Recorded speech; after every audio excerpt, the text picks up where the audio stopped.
Hi friends, আমি তনুশ্রী। তনুশ্রীস কিচেনে সবাইকে স্বাগত। খুব কম সময়ে অল্প উপকরণ দিয়ে ইলিশ ভাপা তৈরি করে দেখাবো। ইলিশ ভাপা তৈরি করার জন্য প্রথমে একটা বাটিতে 4 টেবিল স্পুন সাদা সর্ষে দিচ্ছি আর 5 টেবিল স্পুন কালো সর্ষে দিচ্ছি। এবার এর মধ্যে জল দিয়ে দিচ্ছি। জল দিয়ে সর্ষের সাথে জলটা ভালোভাবে মিক্স করে নিয়ে আধ ঘন্টার জন্য রেখে দেবো।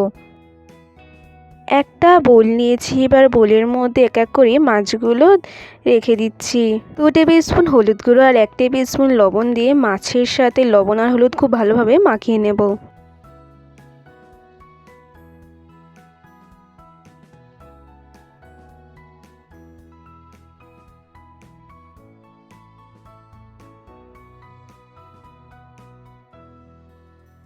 এবার এটা 15 মিনিটের জন্য ঢাকা দিয়ে রেখে দেব।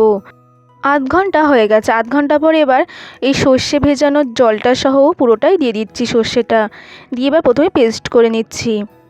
পেস্ট করা হয়ে গেছে।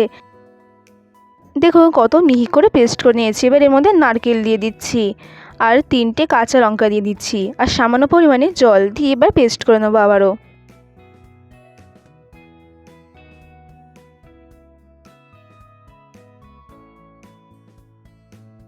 সব কিছু খুব ভালোভাবে পেস্ট করা হয়ে গেছে।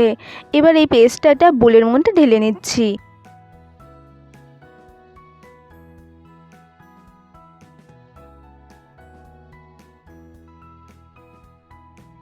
হাফ কাপ পরিমাণ টক দই দিয়ে দিচ্ছি, 1 টেবিল স্পুন লবণ, 1 টেবিল স্পুন হলুদ গুঁড়ো আর সামান্য পরিমাণে চিনি আর 3 টেবিল স্পুন মতো সর্ষে তেল দিয়ে সব কিছু খুব ভালোভাবে মিক্স করে নিচ্ছি।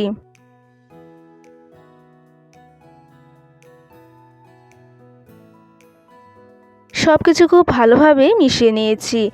যে টিফিন বক্সের মধ্যে আমি ইলিশ ভাপাটা তৈরি করব, সেই টিফিন বক্সের মধ্যে আমি এই সর্ষের পেস্টটা দিয়ে দিলাম।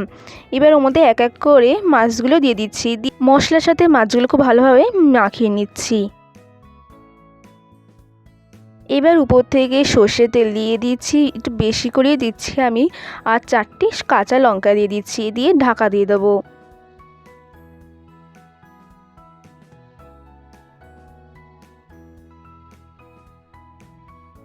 ইন্ডাকশানে কড়াই বসিয়ে দিচ্ছি, কড়াইতে জল দিয়ে দিচ্ছি। এবার ওর মধ্যে একটা স্ট্যান্ড দিয়ে দিতে পারেন আপনারা, আমি এরকম একটা প্লেট দিয়েছি। তারপর এবার টিফিন বক্সটা বসিয়ে দিচ্ছি, বসিয়ে ঢাকা দিয়ে দিচ্ছি অন্তত 15 থেকে 20 মিনিটের জন্য। 20 মিনিট হয়ে গেছে। এবার এটা ঢাকনা খুলে রেখে দেবো কিছুক্ষণ জন্য, 5 থেকে 10 মিনিটের জন্য। ঠান্ডা হয়ে গেলে তারপর নিচে নামিয়ে দেবে। দেখতে পাচ্ছেন ঠান্ডা হয়ে গেছে, নিচে নামিয়ে নিয়ে এসেছি। এবার এই ঢাকনাটা খুলে নিচ্ছি। দেখুন ইলিশ ভাপাটা কত সুন্দর দেখতে হয়েছে আর মাছটাও পারফেক্টভাবে কুক হয়ে গেছে। খুব সহজেই বাড়িতে এইভাবে ইলিশ ভাপা তৈরি করে নিন। আর আমার রেসিপি যদি আপনাদের ভালো লেগে থাকে অবশ্যই লাইক, কমেন্ট, শেয়ার, সাবস্ক্রাইব করতে ভুলবেন না।